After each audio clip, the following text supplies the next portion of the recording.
हमें हमारा कैलियोस दिखा रहता है जो हमारी एलिस की बातें सुनकर सोचता है ये मुझसे ऐसे बात कर रही है जैसे मैं मर गया हूँ और कोई डेड बॉडी हूँ, लेकिन आखिर यहाँ पे चल क्या रहा है। तभी दरवाजा खुलता है तो हमारी हीरोइन कहती है क्या अब कौन आ गया।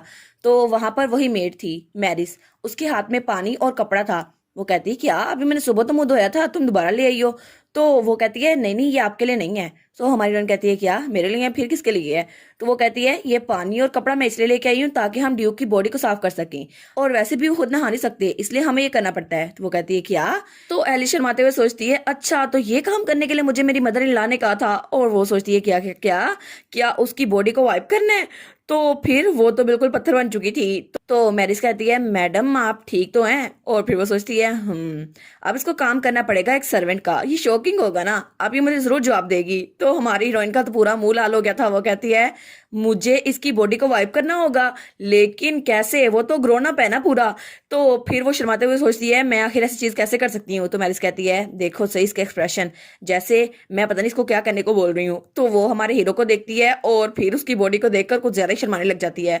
वो कहती है नहीं नहीं मैं ऐसा नहीं कर सकती, लेकिन मुझे ये करना ही होगा। और फिर वो सोचती है ओ गॉड प्लीज मेरा ऐसे टेस्ट मत ले, और वैसे भी मेरी तो शादी हुई है लेकिन हमारा कौन सा कोई तल्लुक है। तो मैरिस उसको कपड़ पकड़ाते हुए कहती है चलिए स्टार्ट करते हैं, और उसके बाद हमें खाने के लिए भी जाना है। तो फिर वो वहां जाने लगती है। तो हमारी हीरोइन सोचती है नहीं नहीं मुझे ये नहीं करना, मुझे बस यहाँ से भागना है। लेकिन हमारी हीरोइन शर्माते हुए सोचती है लेकिन अगर मैंने इसको ना किया तो उसका ट्रस्ट मुझसे उठ जाएगा, फिर तो वो जाके मदर इन लॉ को बता देगी। तो मैरिस बेडशीट इकट्ठी कर रही थी।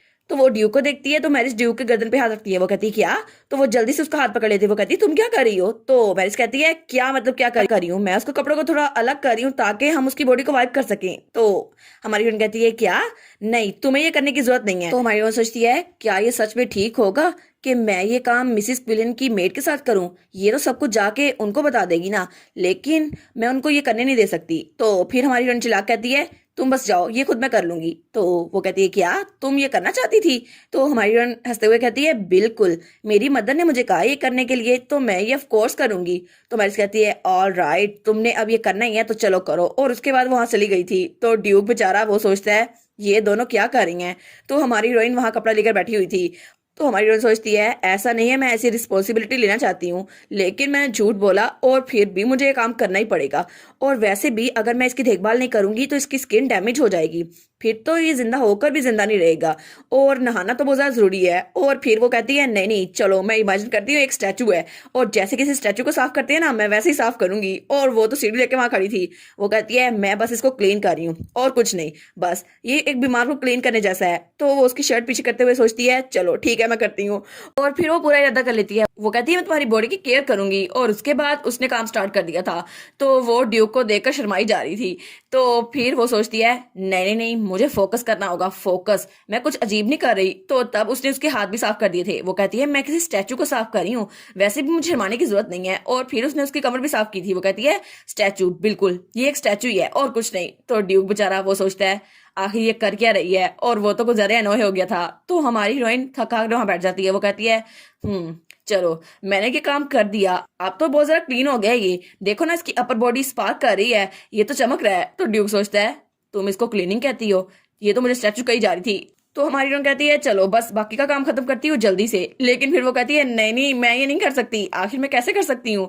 और वो कहती है अब मैं क्या करूं, मैंने उसको वापस भेज दिया लेकिन मैं इसको खुद भी नहीं करना चाहती, क्या मैं किसी को बुलाऊं हेल्प के लिए, या फिर कल के लिए ये काम छोड़ दूं। और वो कहती है मैं खुद पर यकीन रखती हूँ कल की एलिस।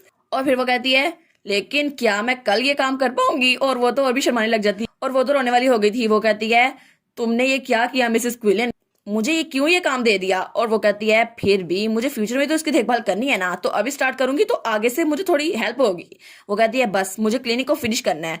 तो तब वो ड्यूक की बॉडी को साफ करने लगती है, लेकिन तभी वहां भागता हुआ बटलर आता है। तो हमारी बहन कहती है क्या, और तब वो बटलर की तरफ देखती है तो बटलर उसकी तरफ देखते हैं और दोनों शर्मा रहे थे। तो हमारी बहन कहती है क्या तुम यहाँ पर कैसे आ गए। और वो कहती है मैं तो बुरी फंसी, इसने मुझे देख लिया। और फिर हमें थोड़ी देर पहले का सीन दिखा रहता है जब बटलर वहां हालवे से गुजर रहा था, और तभी उसे कुछ मेड्स की बातें करने की आवाज आती है। तो पहली मेड कहती है लेडी खुद ड्यूक दी एक्सलेंसी की देखभाल कर रही हैं। तो दूसरी मेड कहती है हाँ हाँ मैंने सुना है वो ड्यूक की बॉडी को वॉश करने वाली हैं। तो बटलर कहता है क्या ड्यूक की बॉडी को। तो वो जल्दी से वहां से भागने लगता है। वो कहता है ड्यूक को तो ये बिल्कुल भी पसंद नहीं है कि उनकी बॉडी को कोई और टच करे, इसलिए कोई सर्वेंट भी उनके पास नहीं होता था। और अब वो तो सच में कॉन्शियस भी हैं। तो तब वो वहां पर जाता है ड्यूक के कमरे के बाहर, तो मैरिस वहां खड़ी थी। वो कहती है बटलर एक मिनट रुको, तुम अंदर नहीं जा सकते। लेकिन वो दरवाजा खोल के अंदर चला गया था। तो हमारी हीरोइन वो तो कुछ ज्यादा घबराई हुई थी। वो कहती है नहीं मैं कुछ गलत नहीं कर रही थी, लेकिन बटलर और भी ज्यादा घबराया हुआ था। वो कहती है काम डाउन एलिस, तुम उसकी बीवी हो, तुम्हें मशकूक बनने की जरूरत नहीं है, अब पैनिक ना करो। तो वो उठते हुए कहती है बटलर। तो बटलर कहता है जी। तो वो कहती है तुम्हारी हिम्मत कैसे हुई बिना नॉक किए अंदर आने की, तुम जानते हो ना ये कितनी ज्यादा बड़ी बदतमीजी है। तो वो कहते हैं मुझे माफ कीजिएगा लेडी, लेकिन तो वो कहती है हाँ हाँ चलो मैं पकड़ी गई ना, लेकिन मैंने बात सारी उस पर बदल दी, अब वो मुझे कुछ नहीं कहेगा। तो तभी मैरिस भागते हुए अंदर आती है। वो कहती है हालांकि तुम बटलर हो फिर भी तुम ऐसे किसी के कमरे में नहीं घुस सकते। तो बटलर कहता है जी बिल्कुल। तो हमारी कहती है आखिर अब इसके साथ क्या मसला है। और वो सोचती है स्पेशली लेडी क्विलिन ने ये कहा था कि बटलर इसके कमरे में ना आए, लेकिन अब मैं मैरिस को कोई एक्सक्यूज नहीं दे सकती कि बटलर यहाँ पर आ गया है। तो वो कहती है ऑफ कोर्स ये बहुत ज्यादा रूड था, लेकिन यहाँ आने की भी एक रीजन होगी है ना, तुम्हें मुझे कुछ बताना था। तो बटलर कहता है जी मैं बस ये देखने आया था कि ड्यूक ठीक है या नहीं, लेकिन मैं आपकी हेल्प कर सकता हूँ। तो हमारी कहती है आई नो मुझे पता है तुम बहुत ज्यादा सरप्राइज थे, लेकिन मैं समझती हूँ। और फिर वो सोचती है फिर भी बटलर हो के भी तुम ऐसी बात कैसे बोल सकते हो। तो पीछे से मैरिस कहती है फिर भी बटलर यहाँ पर बिना इजाजत घुस आया है, मुझे ये बात डचेस को बतानी होगी। तो हमारी हीरोइन के सारे ख्वाब चकनाचूर हो जाते हैं। वो कहती है मैं संभाल लूंगी ना, लेकिन वो मैरिस से कहती है मैरिस क्या तुम श्योर हो कि यही चीज सही करने वाली है, क्योंकि अगर हम ऐसा करेंगे तो मदर अपसेट हो जाएगी। तो मैरिस कहती है वेल। तो बटलर वहां पर घबराया हुआ खड़ा था। तो वो कहती है मैं खुद जाकर मदर इन लॉ को बताऊंगी, इसलिए थोड़ा सा काम रह गया है वो मुझे करने दो। तो मैरिस कहती है अगर ये आपके साथ ठीक है तो ठीक है, मैं बाहर चलती हूँ। और तब हमारी हीरोइन कहती है क्या आप भी बाहर नहीं जा रहे। तो बटलर कहता है जी मैं। तो वो सोचती है मुझे जल्दी से इसकी बॉडी को क्लीन करना होगा, बस थोड़ा सा काम रह गया है। तो बटलर कहता है मैडम क्या बाकी का काम मैं ना कर दूं। तो हमारी हीरोइन कहती है क्या। और वो कहती है लेकिन ये काम तो मदर ने मुझे दिया था। तो बटलर कहता है नहीं मुझे लगता है आपको नौकरों वाले काम नहीं करने चाहिए, फिर भी हिज एक्सलेंसी की आपने बहुत ज्यादा केयर की है, तो बाकी का काम करने में मैं आपकी हेल्प कर दूंगा जब आप बाहर खड़ी रहें। तो वो कहता है वैसे भी देखे ना आप तो अभी से पसीने में डूबी हुई हैं। तो वो कहती है चलो अच्छा हुआ, मुझे ये मिस क्विलिन ने काम नहीं देना था कि मुझे अकेला करना पड़े, फिर भी चलो मैं प्रिटेंड करती हूँ मैं इसकी हेल्प ले रही हूँ। तो वो उसके सामने एक्टिंग करते हुए कहती है अब मुझे क्या करना चाहिए। लेकिन वो सोचती है चलो बटलर तो यहाँ पर आ गया, अब मुझे उसकी लोअर बॉडी को क्लीन ही करना पड़ेगा। और वो तो बहुत ही ज्यादा खुश हो गई थी। तो वो खुश होते हुए कहती है ठीक है अगर तुम ऐसा कह ही रहे हो तो बटलर बाकी का काम तुम कर दो।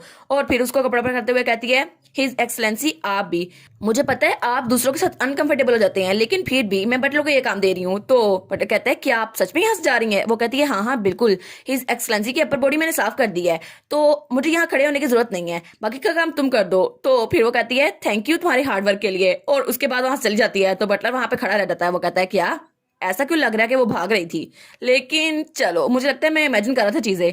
तो तब वो ड्यूक के पास आता है, कहता है योर एक्सलेंसी, सब लोग चले गए। तो तब ड्यूक अपनी आंख खोलता है और तब उठ के बैठता है। वो कहता है मैं तो बहुत ही ज्यादा थक गया हूँ। तो बटलर कहता है क्या कोई चीज आपको तंग कर रही है। वो कहता है नहीं नहीं कुछ नहीं हुआ। तो बटलर कहता है मुझे माफ कीजिएगा मैं पहले आ नहीं सका। तो ड्यूक कहता है कोई बात नहीं ये तुम्हारी गलती नहीं है। और वो सोचता है जो एलिस ने कहा था मैं तो क्लीनिंग में बहुत ज्यादा अच्छी हूँ, और ये तो किसी स्कल्पचर की तरह लगता है। वो कहता है वो मेरी बॉडी को साफ करी थी, लेकिन बार बार किसी और चीज का जिक्र क्यों करी थी। तो तब बटलर उसको उसकी शर्ट देता है। तो वो अपनी शर्ट पहनता है और फिर वो सोचता है लेकिन उसकी शादी तो किसी ऐसे इंसान से हुई जिससे वो कभी मिली भी नहीं थी, और उसका हस्बैंड वो तो अनकॉन्शियस स्टेट में है, मुझे लगा था वो शर्मीली सी होगी, और उसके ऊपर उसको मिसेस क्विलन को भी झेलना पड़ता है। लेकिन वो लड़की वो तो शर्मीली किसी एंगल से नहीं लग रही थी, उसने आते ही मुझे सुबह ग्रीट किया और उसके बाद उसने मुझे कहा मैं बहुत ज्यादा हैंडसम लग रहा हूँ, लेकिन सच में उसने मुझे कहा मैं किसी स्टैचू की तरह लग रहा हूँ। क्या वो ऐसा कर सकती है? लेकिन वो तो बिल्कुल डिफरेंट है, जैसा मैंने एक्सपेक्ट किया था उससे भी ज्यादा डिफरेंट, मुझे इस पे नजर रखनी होगी। तो आगे बढ़ते हुए कहता है बटलर क्या तुमने मेल्टन बार्नी को लेटर भेजा है। तो वो कहता है जी बिल्कुल। तो वो कहता है मैंने उनको लेटर में भेजा था कि लेडी सीना को यहाँ पर भेज दें क्योंकि आप पूछ रहे हैं, और मैंने मैडम को भी इन्फॉर्म कर दिया कि लेडी सीना यहाँ पर कैपिटल वापस आ रही हैं। तो वो कहता है हाँ बिल्कुल, सीना मेरी रिटेनर और मेरी एक्सलेंट मैजिक क्रिएटर जब वापस आ जाएगी फिर मुझे मिसिस क्विलिन की अटेंशन को डाइवर्ट करने का मौका मिल जाएगा, और इस तरह हम सीना की मदद से कुछ असिस्टेंस हासिल कर लेंगे। तो फिर वो कहता है वेल डन, एक बार सीना आ गई तो सारा काम अच्छे से हो जाएगा, और इस दौरान तुम मेरे पास रहना और बिल्कुल चुप रहना। तो वो कहता है योर एक्सलेंसी एक और चीज थी जो मुझे आपको बतानी थी। तो ड्यूक कहता है हाँ मुझे बताओ। तो वो कहता है जब आप कोलैप्स हुए थे ना तो तब से जो मेडिसिन आ रही थी मैं उसको एक्सचेंज किया जा रहा था, लेकिन जब से लेडी आई है आपकी वाइफ तब से मेडिसिन की जिम्मेदारी उनके सर पर थी। तो मुझे उसे चेंज करने का मौका नहीं मिला, ना इसे चुराने का। तो ड्यूक कहता है लेकिन तुम ऐसा कह रहे हो कि तुम उस मेडिसिन को चुरा नहीं पाए, ऐसा लगता है हेल्किन वो डॉक्टर मिसेस क्विलन का मैन है। तो वो कहता है जी बिल्कुल, लेकिन एक्सपर्ट्स के मुताबिक वो तो पॉइजन था और वो खुद भी पॉइजन का एक्सपर्ट है, और वैसे भी इसी वजह से तो आप कोलैप्स हुए थे। तो ड्यूक कहता है अडोल्फ अभी जाओ उस डॉक्टर को यहाँ पे लेकर आओ, मुझे उससे खुद मिलना है। तो वो कहता है जी बिल्कुल, मैं ऐसे ही करता हूँ। और दूसरी तरफ सीन चेंज होता है और हमें एक बग्गी दिखाई जाती है जो वहां पर पहुंच गई थी, और वहां पर डचीज, हमारी एलिस और कुछ नौकर भी खड़े थे। तो तब बग्गी में से कोई बाहर निकलता है और वो थी सीना, जिसके लाल बाल थे और ग्रीन आईज थी, और वो तो कहानी की मेन प्रोटैगनिस्ट थी, और वो बहुत ही ज्यादा खूबसूरत थी, बिल्कुल एक रोज की तरह। तो डची स्माइल करते हुए कहती है वाओ तुम यहाँ पर आ गई, वेलकम लेडी सीना मेल्टन। तो हमारी सोचती है जैसा नावल में बताया गया था ये तो उससे भी ज्यादा खूबसूरत है।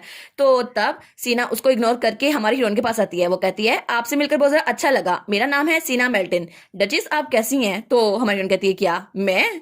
तो तब एलिस की मदर इन लॉ मुंह खोले उसी को देखी जा रही थी। तो हमारी हीरोइन कहती है क्या क्या ये मेरे लिए डेथ फ्लैग तो नहीं बना रही? वैसे भी मदर इन लॉ तो मुझे जान से मार डालेगी। तो वो कहती है ठीक है, मुझे जीना है तो मुझे ये करना ही होगा। वो कहती है माई लेडी, मुझे लगता है आपको गलत फहमी हो गई है, लेकिन आपका ग्रीट करने का ऑर्डर बिल्कुल ही गलत है, आपको सबसे पहले बड़ों को ग्रीट करना चाहिए। तो डचेस कहती है हाँ हाँ देखा ना मेरी चमची है ये। तो वो कहती है आपको सबसे पहले डचेस को ग्रीट करना चाहिए, वो हमारे ड्यूक की मदर है। तो सीना कहती है क्या मुझे उनको ग्रीट करना चाहिए? तो हमारी उन कहती है नहीं नहीं अब मुझे हेट मत करना लेडी मेल्टन, लेकिन तुम तो प्रोटैगनिस्ट हो ना। तो लेडी मेल्टन वहां जाती है और डचेस को ग्रीट करती है। वो कहती है मुझे माफ कीजिएगा डचेस क्विलन, लेकिन शायद मैंने ऑर्डर को मिसअंडरस्टूड कर लिया और मुझे लगा था कि वो उनकी वाइफ है ना, तो इसलिए न्यू डचेस वो होगी, इसलिए मुझे माफ कीजिएगा।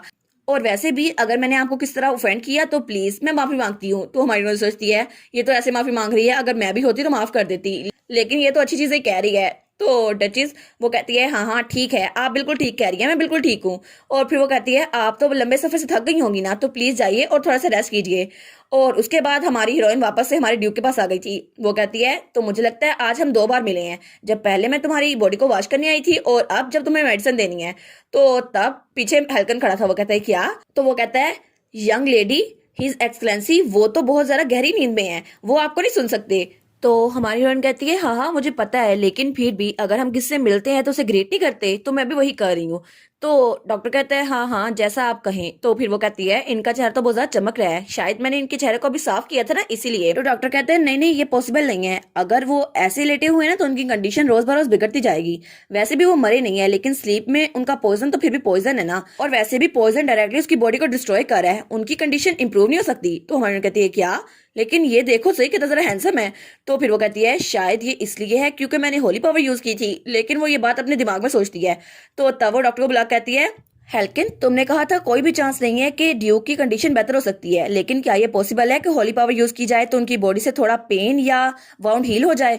तो वो कहते हैं हाँ हाँ ये पॉसिबल है, लेकिन जिस कंडीशन में ड्यूक है ना ये काम नहीं करेगा। तो वो सोचती है लेकिन उसके हाथ में जो जख्म था वो तो हील हो गया था, ये तो मैंने अपनी आंखों से देखा था, लेकिन क्या मुझे इसे बताना चाहिए? तो हेल्किन कहता है आप मुझसे अचानक ये सवाल क्यों पूछ रही है? तो वो कहता है क्या? और वो कहती है नहीं नहीं मुझे इसको नहीं बताना चाहिए, वैसे भी डिवाइन पावर के बारे में मैं किसी को नहीं बता सकती। और तब वो ड्यूक को दवाई पिलाने लगती है, तो थोड़ी सी दवाई बोतल में छोड़ देती है। वो कहती है इसको लो। तो वो कहता है क्या इसको क्यों? तो हमारी कहती है तुम इसको पियो। वो कहता है क्या मतलब आपको मुझ पर यकीन नहीं है? तो हमारी कहती है बिल्कुल नहीं, मुझे तुम पे यकीन नहीं है, और मैं मैरिज की वजह से पिछली बार चेक नहीं कर पाई, लेकिन मुझे पक्का नहीं पता ये न्यूट्रिशन है या पॉइजन है, तुम इसको पी कर दिखाओ। तो वो कहता है आपको क्या लगता है मैं पॉइजन और न्यूट्रिशन को अलग अलग कर दूंगा? ऐसा नहीं हो सकता माई लेडी। और तब उसके हाथ से शीशी लेता है और जल्दी से पी लेता है। तो वो कहता है देखा मैं आपको धोखा कैसे दे सकती हूँ, आपके पास तो मेरी कमजोरी है ना। तो हमारी कहती है चलो अच्छा हुआ, कम से कम तुम्हें पता तो है। तो फिर वो ड्यूक से कहती है अब मैं चलती हूँ, तो तुम्हें कल मिलूंगी ठीक है। और उसके बाद वहां चली गई थी। तो डॉक्टर सोचता है वो तो बिल्कुल अजीब औरत है, कभी कभी वो मुझे बिल्कुल धमकाती रहती है, लेकिन वो तो बहुत ही ज्यादा डरावनी है, और कभी कभी वो ड्यूक से बातें करती है जैसे कोई लाश नहीं इंसान हो। तो तब वहां से निकलने लगता है और कहता है एनीवेज मुझे इसमें इन्वॉल्व नहीं होना। तो तभी वहां पर बटलर आ जाता है। वो कहता है अच्छा तो आप यहाँ पर आ गए? तो बटलर कहता है जी बिल्कुल मैं आप ही को ढूंढ रहा था डॉक्टर। तो वो कहता है अच्छा किस लिए? तो तब वो उसको दोबारा से ड्यूक के कमरे में ले आया था। तो हेल्किन कहता है तुम मुझे हिज मैजेस्टिक कमरे में क्यों लेके आए हो, मैंने अभी तो उनको मेडिसिन दी है। तो तब बटलर कहता है योर एक्सलेंसी मैं हेल्किन को ले आया हूँ। तो वो कहता है क्या अभी तो मैं इसको देख गया हूँ दवाई। तो तब वो ड्यूक को देखता है तो वो जाग चुका था। वो कहता है क्या ड्यूक जाग चुका है? तो वो बहुत ही ज्यादा डर जाता है और तभी डर के पीछे होता है। वो कहता है नहीं, ऐसा नहीं हो सकता, अभी तो आप बीमार थे। तो ड्यूक उठ के उसकी तरफ बढ़ता है तो हमारा डॉक्टर बहुत ही ज्यादा डरा हुआ था। वो कहता है नहीं प्लीज मेरे करीब मत आना, प्लीज यहाँ पर मत आना। तो ड्यूक कहता है मैंने तो अभी कुछ किया ही नहीं, लेकिन तुम तो बहुत ज्यादा डर रहे हो, जैसे तुमने सच में कुछ किया हो। क्या मुझे तुम्हें जान से मार देना चाहिए? और तभी वो अपनी तलवार निकालने लगता है और तलवार निकाल के उसकी गर्दन में रख देता है। तो डॉक्टर बहुत ही ज्यादा डरा हुआ था।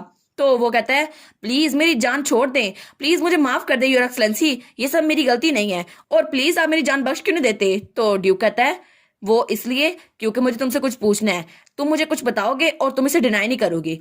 अभी थोड़ी देर पहले मैंने तुम्हें पॉइजन के बारे में बात करते हुए सुना। तो डॉक्टर हेल्किन कहता है मैं तो जजेस के ऑर्डर मान रहा था, और वैसे भी उन्होंने मुझे कहा था आपकी मदर ने, और मैं उनकी बात कैसे टाल सकता हूँ? और फिर वो डरते हुए कहता है लेकिन आखिर मेरी हिम्मत कैसे हो सकती है कि मैं आपको मार दूं?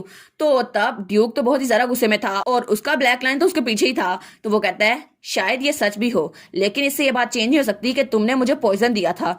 तो वो कहता है अगर आप मेरी जान छोड़ दें तो मैं आपके लिए लॉयल रहूंगा, और मैं तो आपके लिए बहुत ज्यादा फायदेमंद भी हो सकता हूँ, क्योंकि मुझे पता है हर्ब्स कैसे यूज करते हैं। और इसके अलावा फ्यूचर में आपको डचेस के लिए कोई गवाही चाहिए होगी ना, वो आपको पॉइजन देती थी, तो आपको मेरी जरूरत होगी। तो पीछे से बेटर कहता है योर एक्सलेंसी, चूंकि इसने पॉइजन बनाया था तो इसको पता होगा क्योर क्या है, तो आप इससे अभी ये क्यों नहीं पूछ लेते? तो ड्यूक कहता है हाँ ठीक है, अभी के लिए मैं तुम्हें छोड़ रहा हूँ। तो वो कहता है thank you so much your excellency, आपकी बड़ी मेहरबानी है। तो वो सोचता है आखिर ये हुआ क्या? अभी थोड़ी देर पहले ड्यूक को तो पॉइजन था ना, वो तो यहाँ पे गिरा हुआ था कोमा में, तो अब ये कैसे उठ गया? तो वो ड्यूक को देखता है, तब ड्यूक से पूछता है आखिर कब न्यू डचेस के हुक्म पर तुमने मुझे मेडिसिन देना कब शुरू की?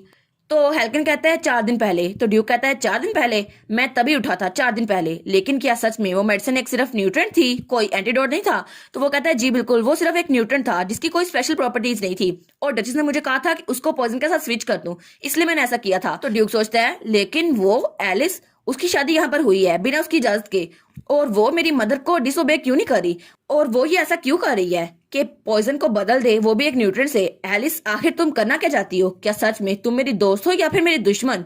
बस मुझे यही पता लगाना है कि तुम असल में चाहती क्या हो और तुम्हारा मकसद क्या है यहाँ आने का। और इसी के साथ ये वाला पार्ट यहाँ पर ख़त्म। तो आप लोग बताइएगा आपको ये पार्ट कैसा लगा। प्लीज़ लाइक करिएगा, कमेंट करिएगा और शेयर करिएगा। और जो न्यू व्यूवर्स हैं काइंडली वो चैनल को सब्सक्राइब कर दें। और पिछली वीडियोस का लिंक आपकी स्क्रीन पर नज़र आ रहा होगा, तो काइंडली उनको भी चेकआउट कर लें। Thank you so much.